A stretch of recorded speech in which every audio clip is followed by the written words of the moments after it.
이제 말씀을 읽다 보면 좀 이상한 장면이 하나 나오는데 엘리야를 부르러 간 50명이 갑자기 엘리야가 얘 내려오라고 막 그 50부장이라고 그래요. 50부장. 지금으로 치면 약간 우리 혁주 형제가 군대 가면 이제 소대장이 될 텐데요. 소대장이잖아요. 한 50명이면 소대장 정도 됩니다. 소대장보다 조금 더 크다고 할 수는 있죠. 그 소대장이 어이 엘리야 내려오쇼 그런 바람에 헛딱 내려오쇼 그 말 해가지고 그 군인들 50명이 불에 꽃을 나서 다 죽습니다. 이게 두 차례 연속 나오거든요. 성경 읽다 보면 약간 불편한 진실 뭐 이런 것처럼 좀 이해가 안 갑니다. 이게 우리 하나님 왜 이러시고 또 엘리야가 왜 불을 내려가지고 이 사람들을 죽일까 이런 것도 좀 이해가 안 가는 장면입니다. 그런데 여기에도 하나님의 깊은 뜻이 있습니다. 이 당시에 아하시아 왕이 병들었습니다. 근데 병들었는데 이 병들은 것을 가지고 엘리야에게 왔다면 하나님이 100% 고쳐줍니다. 하나님의 은혜의 모든 장면을 볼 때 그냥 그 자리에서 기도만 해도 고쳐줄 거고요. 거의 확신이 됩니다. 그죠? 왕들이 기도하면 더욱더 시드기야 사례처럼 고쳐줍니다. 하나님이. 회개하면 고쳐주고 또 하나 엘리야에게 가면 엘리야에게 갔으면 분명히 고쳐줬을 겁니다. 그런데 이걸 누구에게 물으러 가느냐면 외국 그 이방 나라 바알 세국 그 바로 옆에 보면은 그 에그론이라고 있는데 그 저기 블레셋 지역이에요. 그쪽에 이방 신에게 가서 물어봅니다. 이게 내 병을 고칠 수 있냐 뭐 이런 의대. 원래는 나을 수 있는지 이런 말은 이게 좀 네가 좀 고쳐주면 좋겠어. 그 우상에게 요청을 하러 간 겁니다. 그쪽에서 어떻게든 이 병을 좀 고쳐줬으면 좋겠다.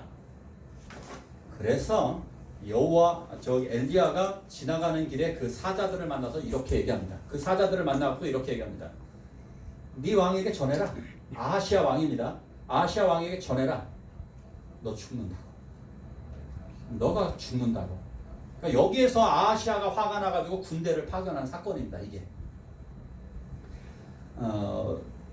좋은나무교회 그 정인호 목사님에게 오늘 이제 어떤 집사님이 오셔서 목사님 저 신방 좀 와주세요. 그때 아무에게도 얘기하시면 안 돼요. 은밀하게 와가지고 신방 좀 해주세요. 여집사님이 그러다 보니까 깜짝 놀래가지고 왜 은밀하게 왜 오라 그러나 하고 정말 어떻게 그 은밀한 별장 같은 데를 갔다는 거예요. 거기 갔더니 어느 분이 탁 누워있는데 뇌출혈로 쓰러져가지고 이러고 있더라고요. 움직이지도 못하고. 누구냐고 그랬더니 시장님이라고. 이거 야당에서 알면 안 돼가지고 야당에서 알면 누가 알고 그러면 이거 큰일 나기 때문에 보안을 유지해야 되기 때문에 별장에 가서 지금 누워가지고 이렇게 의사도 왕진을 해가지고 치료받고 있는데 목사님이 기도해달라는 거예요. 그래서 거기서 뭐 영접 기도 시키고 막 기도했다고 그러시더라고요. 네, 어디 시장입니다. 그래서 그 시는 제가 말씀 안 드릴게요.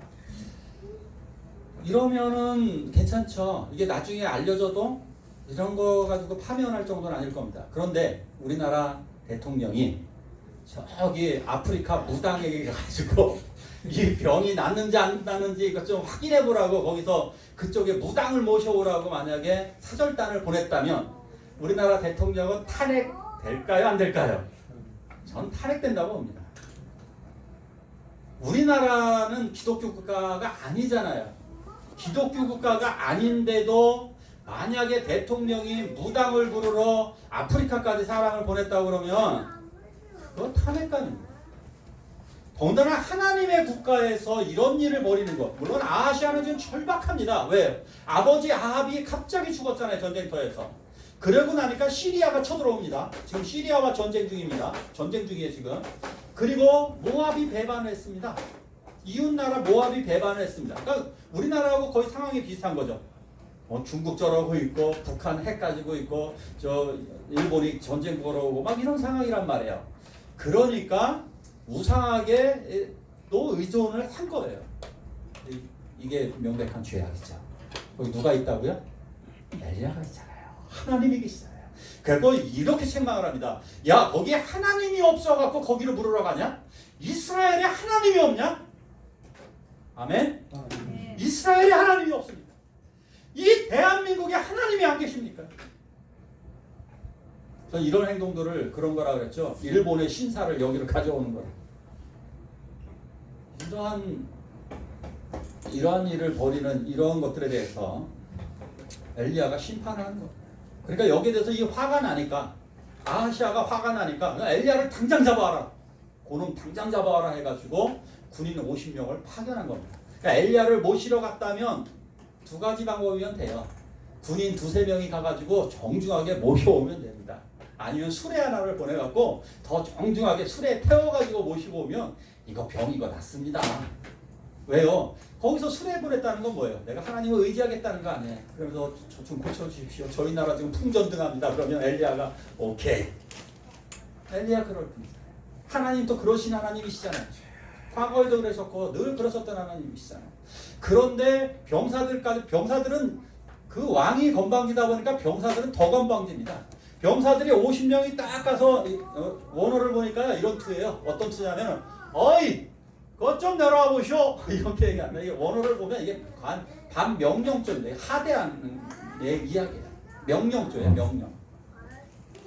맨 마지막 세 번째 사람은 어떻게 살았냐면 가자마자 엎드립니다. 그러면서 뭐라 그러냐면 저 좀 살려주십시오. 그 사람들만 살았습니다. 이 사건의 의도가 뭔지 명확히 아시겠어요? 하나님의 권위, 하나님의 사람의 권위를 보여주는 것입니다. 정말 여러분들 무시하지 마십시오. 하나님의 사람들 직분자 정말 중요합니다. 목사, 장로, 권사, 집사, 교사 너무너무 소중합니다. 함부로 대하지 마시기 바랍니다. 어디 감히 뭐 집사 따위가 뭐 이런 식으로 큰일 납니다. 어디 감히 교회 선생 따위가 이런 큰일 납니다. 하나님의 사람 책임. 더 우리가 심각하게 되는 어린아이 하나를 영접하며 하늘에서 상을 잃지 않아요. 어린아이 하나 무시하면 하나님을 무시하는 겁니다. 아멘? 정말 이거 소중하게 여기셔야 돼요. 교회에서 어린아이 하나 소중하게 생각하셔야지 어린아이 하나를 우습게 생각하시면 안 됩니다. 좀 짜증은 납니다. 애들이 바짝바짝 뛰어다니면 짜증은 나는데 갑자기 그런 생각이 드는 거예요. 아이들이 여기서 이제 바짝바짝 뛰어다니니까 조금 여러모로 좀 어려운 점은 있습니다. 그런데 이 생각이 예배 도중에 딱 나는 거예요. 예수님이 예루살렘 입성하실 때 아이들이 소리 지르면서 뛰어다녔습니다. 호산나 호산나 하면서 막 가지 들고 펼쳐서 애들 그런 거 엄청 좋아했잖아요. 지금 그냥 어른들 찬송 부르면 애들 가만히 앉아 있습니다. 근데 갑자기 여기서 막 그냥 우리 주의 성령이 막 하니까 아이들도 덩달아 뛰는 겁니다. 똑같습니다. 예수님이 들어가셨을 때 호산나 호산나 하니까 애들은 더 좋죠. 그래서 성전에서 뛰어다닌 겁니다. 여기서 아이들 뛴 거보다요 성전에서 뛴 게 훨씬 더 심각합니다.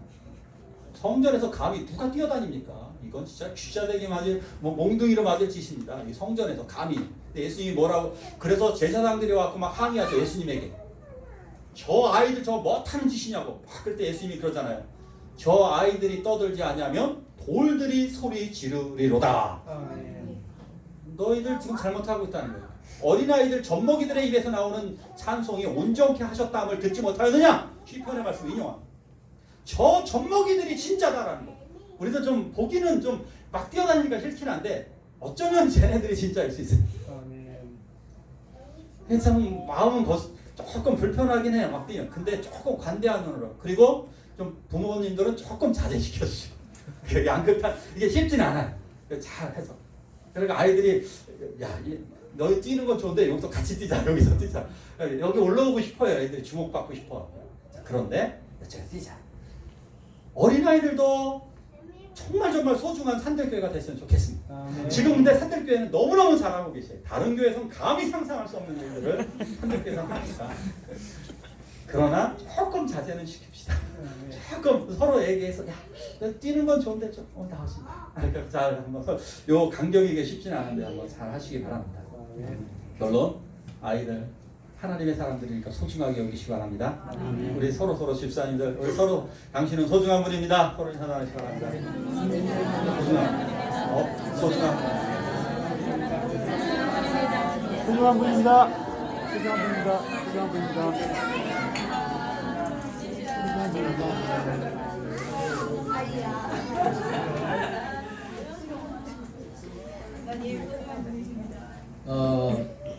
이 사건 이후에 엘리야는 하늘로 이제 승천하게 되죠. 이 이후에 엘리야는 죽지 않고 하나님께로 들림을 얻게 됩니다. 엘리야는 일평생 우상과 싸웠습니다. 엘리야만큼 우상과 열심히 싸운 사람은 성경에 단 한 명도 없습니다. 엘리사도 그러지 않았고요. 대부분에서는 그런 사람 없습니다. 그러니까 우상과 가장 열심히 싸운 사람이 누구냐? 그러니까 모세는 뭐 인도자니까 싸울 필요가 사실 없었고, 우상과 가장 열심히 죽을 때까지 싸운 사람이 엘리야입니다. 그래서 하나님이 그 엘리야를 죽지 않고 하나님의 나라 그렇습니다. 우리가 우상과 싸우는 사람 하나님 기뻐하십니다. 첫 계명이 나 외에 다른 신을 섬기지 말랍니다. 우상입니다. 우상. 이 계명 너를 위하여 새긴 우상을 만들지 말라는 거예요. 다 우상에 관한 얘기입니다. 1계명 2계명이 우상 섬기지 말고 우상과 싸우는 거 하나님이 너무너무 기뻐합니다. 자, 그렇다면 여러분들에게 묻겠습니다. 우리도 우상과 과연 싸우고 있냐? 밑에 말씀일까? 자, 하늘을 승천했고, 자, 우리는 지금 누가 싸우는가? 자, 우리는 지금 누구하고 싸우는가? 밑에 말씀 볼게요. 그러면 자, 같이 한번 읽습니다. 시작. 한 사람이 두 주인을 섬기지 못할 것이니 꼭 이를 미워하며 저를 사랑하거나 꼭 이를 주님의 저를 섬기거니와 내가 하나님과 재물을 경외하여 섬기지 못하느니라. 아멘. 분명하게 성경은 우상을 맘몬이라고 얘기합니다. 맘몬. 여기 분명히 두 주인. 근데 이 재물이라는 말이 맘몬, 부, 돈, 재물 이런 뜻입니다. 부, 돈, 재물. 이게 맘몬. 이게 맘몬의 우상입니다. 맘몬의 우상. 이게 가장 강력한 우상입니다. 대부분 우상들은 힘이 있습니다. 우리들이 보기엔 우상이 힘이 없을 것 같죠? 불교 힘이요. 그 막강하니까, 부처의 힘이 막강하니까 여러분들 지금 안 사라지잖아요. 무당의 힘이 강력하니까 아직도 무당이 안 사라지고 있잖아요. 점장이들이 지금 날뛰고 있잖아요. 점집이 여기저기 많은 이유가 뭐예요? 그들이 막강한 힘이 있어요. 그 사람들 한마디에 벌벌 떱니다. 그래서 부적 갖다 붙이고 막 그러는 거예요. 교회 다니는 권사님들 중에 제가 봤다니까요. 권사님, 심지어 장로님들도 많이 온다고 얘기해요. 점집 분들이 얘기하는 장로님들도 오고 가끔 목사님들도 오고. 목사님들은 전도하러 가셨겠지. 아멘. 아멘. 이게 우상들이 힘이 없는 게 아니라 엄청난 힘이 있습니다. 그런데 이 우상들은 대부분 약화가 돼요. 우리들한테는. 이거 별거 아니잖아요. 근데 그러면 예수 믿는 사람들에게 가장 강력한 우상은 무엇이냐? 재물, 돈입니다. 돈님. 돈님이 제일 막강합니다. 그렇지 않아요? 세상에서도 사실상 가장 강력한 우상은 무당이 아니고 다른 우상이 아니라 바로 돈입니다. 돈 때문에 살인을 저지르고 돈 때문에 미워하고 돈 때문에 헤어지고 돈 때문에 모든 일이 다 벌어지고 있기 때문에 사실상 이게 제일 위험합니다. 북이스라엘이요. 우상을 섬겼다고 해서 하나님 안 섬겼느냐? 하나님 섬겼습니다. 문제는 겸하여 섬겼습니다. 이게 겸하여 섬기지 못하느냐 여기서는 뭐냐면 한쪽이 더 치우친다는 얘기예요. 치우친다는 얘기를 하고 있는 거예요. 겸하여 섬기는데 한쪽으로 치우치고 있다는 얘기를 하고 있는 겁니다. 그러니까 둘 중에 하나가 더 소중하다는 얘기를 하고 있는 겁니다. 명백합니다. 우리들이 지금 이렇게 하고 있는 모습들을 많이 보게 됩니다. 이스라엘 백성들은 하나님 섬겼다니까요. 착각하지 마십시오. 이스라엘 백성들 하나님 잘 섬겼습니다. 그런데 그들에게 바알도 중요했습니다. 왜?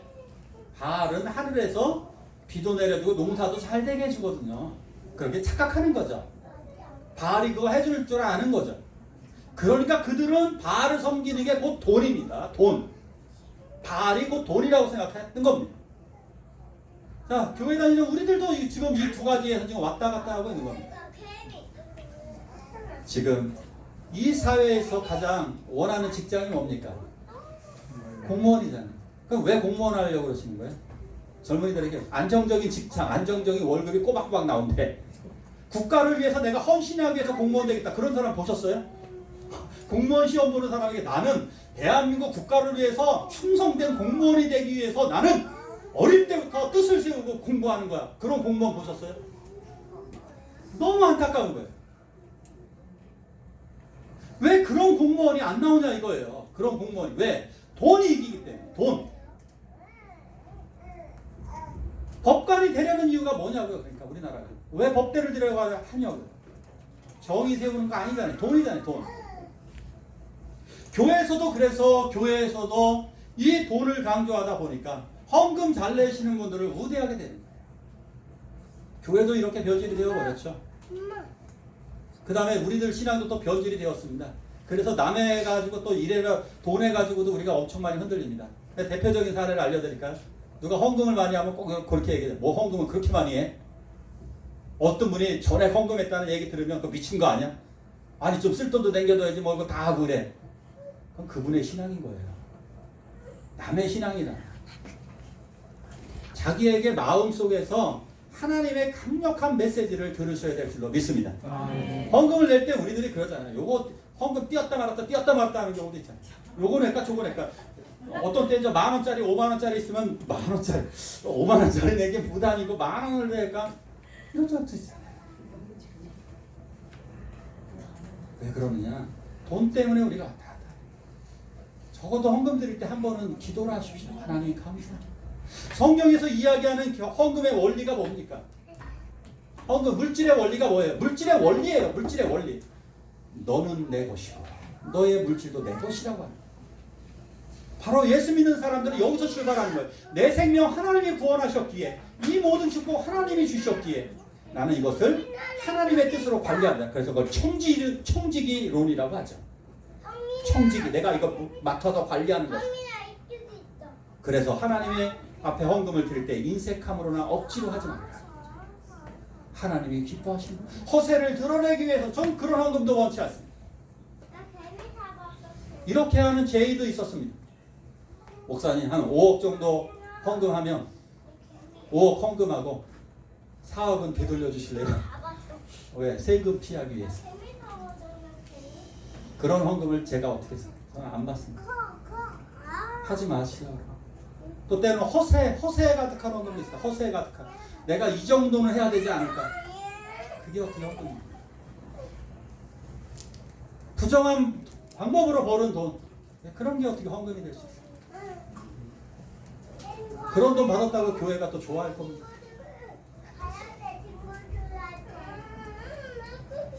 마지막 말씀드리겠습니다.